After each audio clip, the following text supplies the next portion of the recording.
Welcome to Derry का season 1 finally complete हो चुका है एंड लास्ट एपिसोड में हमें काफी सारे इंटरेस्टिंग सीन्स देखने को मिले हैं। आई बिलीव कि आपके माइंड में भी इस एंडिंग से जुड़े काफी सारे क्वेश्चंस होंगे, so let's break it down. तो लास्ट एपिसोड में पेनीवाइज टाउन से एस्केप करने की पूरी कोशिश करता है, लेकिन हमारी किड्स गैंग किसी तरह से उस कॉस्मिक डैगर को नदी में एक ऐसी जगह पर रखने में कामयाब हो जाते हैं जिससे केज फिर से बन जाता है और पेनीवाइज उसमें कैद हो जाता है।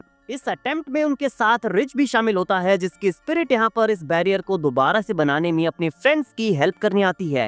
उसके बाद हमें रिच का फ्यूनरल दिखाया जाता है और मार्ज उसके लिए एक ब्यूटीफुल स्पीच देती है। नाउ यहाँ पर आता है हमारा पहला इंपॉर्टेंट मोमेंट। हेल्ड्रिन यहाँ पर रिच के पेरेंट्स को कंफर्ट देते हुए कहता है कि वो आपके ठीक पीछे खड़ा है और वो हमेशा आपके साथ रहेगा। और ये एग्जाम्पल है इस चीज का कि हेल्ड्रिन ने फाइनली ये फिगर आउट कर लिया है कि वो उसकी पावर्स का यूज कैसे करेगा, क्योंकि इससे पहले उसने अपनी पावर्स का यूज हमेशा दूसरों के लिए किया था। इनफैक्ट मिलिट्री भी उसकी पावर्स का यूज गलत काम करने के लिए कर रही थी, लेकिन फाइनली वो अपनी पावर्स का यूज दूसरों की मदद करने के लिए पॉजिटिव तरीके से करेगा। फाइनली हेल्ड्रिन अब वो पर्सन बन गया है जिसे हमने द शाइनिंग फिल्म में देखा है। एंड यहाँ वो लिरॉय से कहता भी है कि उसे एक होटल में जॉब मिल गई है जहाँ वो किचन की देखरेख करेगा, और ये कितना ही बुरा होगा। ये बहुत बुरा होगा, क्योंकि हमने फिल्म में देखा है कि हेल्ड्रिन ओवरलुक होटल में काम करने जाता है जहाँ वो किचन में एज अ कुक काम करता है, और यहाँ उसके साथ आगे क्या होगा उसके लिए आपको द शाइनिंग देखनी होगी। नाउ 8th एपिसोड में हमें ये भी पता चलता है कि penny-wise past, present and future एक साथ एक्सपीरियंस कर सकता है। इट मींस कि पेनीवाइज जो कि एक इविल एंटिटी है, वो हमारी तरह टाइम के रूल्स को फॉलो नहीं करता। एंड फिजिक्स के अकॉर्डिंग भी पास्ट, प्रेजेंट एंड फ्यूचर एक दूसरे के रिजल्ट हैं, और एक दूसरे के एग्जिस्टेंस के लिए उनका किसी न किसी फॉर्म में एक साथ मौजूद होना जरूरी है। एंड पेनीवाइज वो हायर लाइफ फॉर्म है जो कि टाइम से बियॉन्ड है।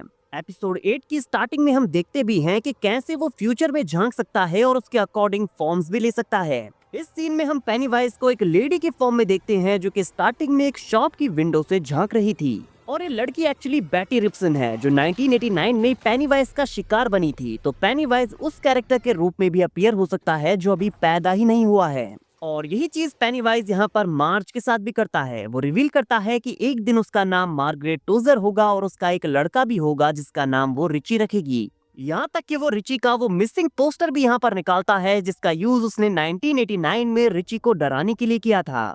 और रिची तो अभी पैदा भी नहीं हुआ है, फिर भी पेनीवाइज फ्यूचर से इस पोस्टर को अपने पास ले आता है। मतलब पेनीवाइज पूरा टाइम एक साथ देख सकता है। एंड गाइस, हम जानते हैं कि सीजन 2 एंड सीजन 3 में हम पास्ट में जाने वाले हैं। सीजन 2 सेट होगा 1935 में एंड सीजन 3 1908 में, जहां अदर कैरेक्टर्स इस क्रीचर को रोकने का ट्राई करेंगे। और पेनीवाइज के अकॉर्डिंग अगर वो पास्ट में किसी को रोक देता है तो वो फ्यूचर में होने वाली अपनी डेथ को भी रोक पाएगा। इसीलिए यहाँ पर वो मार्च के ऊपर अटैक करता है। लेकिन इसकी जगह यहाँ पर इवेंट्स की एक चेन बनना शुरू हो जाती है जहाँ पर वो पेनीवाइज से फाइट करती है। रिच मर जाता है और वो अपने बेटे का नाम रिच के नाम के ऊपर रखती है क्योंकि उसने उसकी जान बचाई थी। नाउ गाइस, यहाँ से ये तो क्लियर हो गया है कि पास्ट में पेनीवाइज का प्लान क्या होगा। चैप्टर 1 अगर आपने देखा हो तो हम जानते हैं कि विल को पेनीवाइज आग में जलाकर मार देगा, और बाद में वो माइक को टॉन्ट भी मारेगा कि तुम्हारा बाप कैसे मरा था।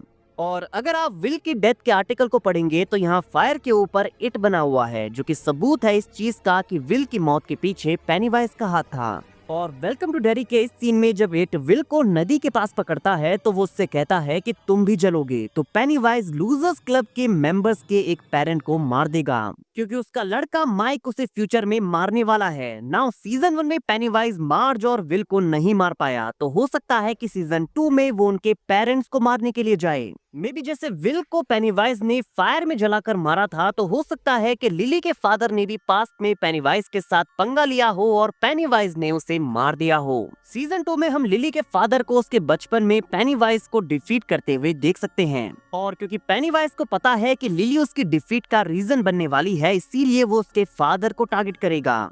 एंड आई थिंक जैसे उसने विल को आग में जलाकर मारा था, उसी तरह से वो लिली के फादर को पिकल मशीन में डालकर मार देगा। नाउ गाइस, सीजन 2 यानी कि 1935 में ब्रैडली गैंग मैसेकर हुआ था, जिसका रेफरेंस हमें वेलकम टू डेरी के इंट्रो में भी देखने को मिला है। यहाँ ब्रैडली गैंग बुलेट्स लेने के लिए एक शॉप में आती है, लेकिन शॉप ओनर उन्हें पहचान लेता है और बाद में आने के लिए कहता है। लेकिन जब वो वापस आते हैं तो टाउन के सारे लोग गन से ब्रैडली गैंग के ऊपर अटैक कर देते हैं, और पूरे गैंग मेंबर्स को यहाँ पर मार दिया जाता है। तो ये गैंग मेंबर्स सीजन 2 में मेन कैरेक्टर्स में से एक हो सकते हैं। मिसेस कर्च भी सीजन 2 की टाइमलाइन का काफी इंपॉर्टेंट पार्ट होने वाली है। वो जूनिपर हिल में काम करती है और बच्चों को क्लाउन से मिलवाने के लिए बेसमेंट में लेकर जाती है।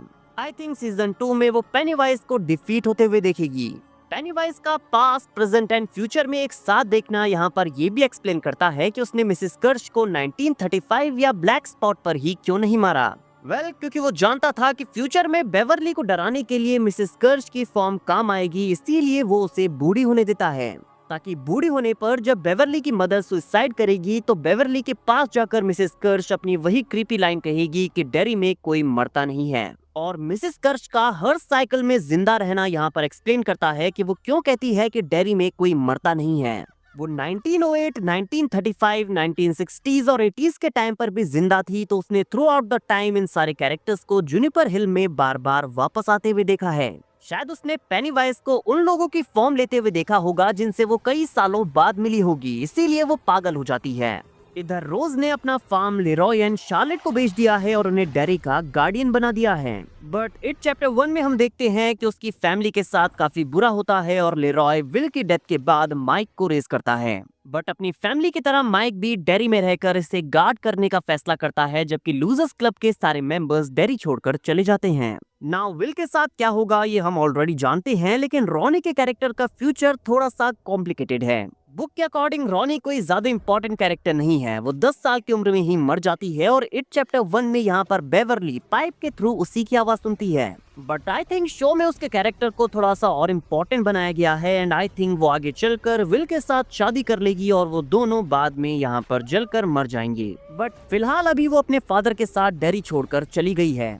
फिर हम मिसेस कर्च को जूनिपर हिल में देखते हैं, जो कि अपने फादर की डेथ के बारे में बात कर रही होती है। और ये कितना आयरॉनिक है कि एक टाइम पर वो बच्चों को पेनीवाइज को खिलाने के लिए बेसमेंट में ले जाया करती थी और अब खुद वो यहाँ की पेशेंट बन गई है। यहाँ उसे शांत करने के लिए एक म्यूजिक बजाया जाता है, जो कि वही म्यूजिक है जिसे लिली उसके घर में सुनती है। और इट चैप्टर 2 में बेवरली जब उसके घर में आती है तो बेवरली भी यही सेम म्यूजिक सुनती है। फिर हमें अक्टूबर 1988 का सीन दिखाया जाता है, जो कि वही मंथ है जब जॉर्जी की डेथ हुई थी। तो ये एक न्यू सर्कल की शुरुआत है। हम मिसेस कर्च को एक पेंटिंग करते हुए देखते हैं, जहां पर उसने अपने फादर का हाथ पकड़ा हुआ है। फिर वो एक स्क्रीम की आवाज सुनकर अल्फ्रेडा मार्श के रूम में जाती है।